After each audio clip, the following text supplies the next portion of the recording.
समृद्धि, जैव विविधता और प्राकृतिक सुंदरता के लिए जाना जाता है, लेकिन इसी वक्त यह कई गंभीर पर्यावरणीय चुनौतियों का भी सामना कर रहा है। आज पर्यावरण दिवस के मौके पर हम इन्हीं समस्याओं पर चर्चा करेंगे। इसमें पहले है वायु प्रदूषण। भारत दुनिया के सबसे प्रदूषित देशों में से एक है। वाहन उत्सर्जन, औद्योगिक उत्सर्जन, पराली जलाना और धूल के तूफान मुख्य प्रदूषक। इससे सांस लेने में तकलीफ, हृदय रोग, कैंसर और अन्य स्वास्थ्य समस्याएं हो सकती हैं। एक आंकड़े के मुताबिक भारत की 96% आबादी यानी 133 करोड़ लोग ऐसी हवा में सांस लेने को मजबूर हैं जहां PM 2.5 का वार्षिक औसत स्तर WHO द्वारा जारी मानकों से 7 गुना खराब है। अनौपचारिक सीवेज, औद्योगिक अपशिष्ट और कृषि अपवाह भारत के जल संसाधनों को दूषित कर रहे हैं। इससे जल जनित रोगों, जलीय जीवन को नुकसान और पारिस्थितिकी तंत्र का क्षरण हो सकता है।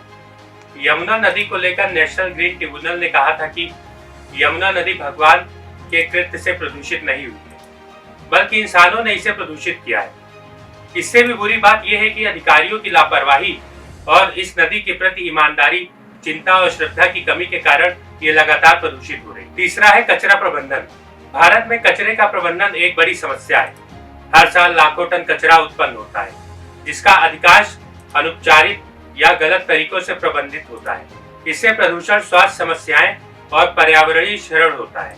पिछले साल केंद्रीय आवास एवं शहरी मामलों के मंत्रालय द्वारा जारी आंकड़ों के मुताबिक देश में हर दिन लगभग 1,54,090 टन कचरा उत्पन्न होता है। चौथा है जलवायु परिवर्तन। भारत जलवायु परिवर्तन के प्रभावों को पहले से ही महसूस कर रहा है, जिसमें सूखा, बाढ़ और चरम मौसम की घटनाएं शामिल हैं। इससे फसल उत्पादन, जल सुरक्षा और लोगों के जीवन पर नकारात्मक प्रभाव पड़ रहा है। इसकी बानगी आप इसी से देख सकते हैं कि इस भयानक गर्मी में पारे का आंकड़ा 50 डिग्री सेल्सियस के ऊपर पहुंचने लगा है। पांचवा है वन विनाश। भारत में तेजी से वनों की कटाई हो रही है, जिससे मिट्टी का क्षरण, बाढ़, जैव विविधता का नुकसान और कार्बन डाइऑक्साइड को अवशोषित करने की पृथ्वी की क्षमता कम हो रही है।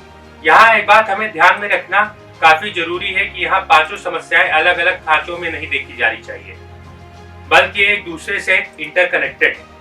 उदाहरण के लिए वायु प्रदूषण जलवायु परिवर्तन में योगदान देता है और जलवायु परिवर्तन सूखे का कारण बन सकता है, जिससे जल संकट हो सकता है। इन चुनौतियों का समाधान करने के लिए भारत सरकार ने कई पहल की है।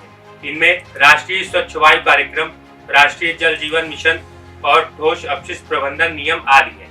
हालांकि इन समस्याओं का समाधान करने के लिए सरकार के प्रयासों के साथ साथ नागरिकों, उद्योगों और गैर सरकारी संगठनों का महत्वपूर्ण योगदान आवश्यक है।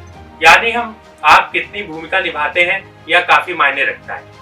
तो इस पर्यावरण दिवस के मौके पर आइए हम और आप मिलकर यह तय करते हैं कि हम अपने छोटे छोटे कामों से ही अपने पर्यावरण को, अपनी इस धरती को खूबसूरत बनाएंगे। इस एपिसोड में इतना ही। हम फिर मिलेंगे कुछ अन्य जानकारी के साथ। तब तक के लिए मुझे दीजिए इजाजत। नमस्कार।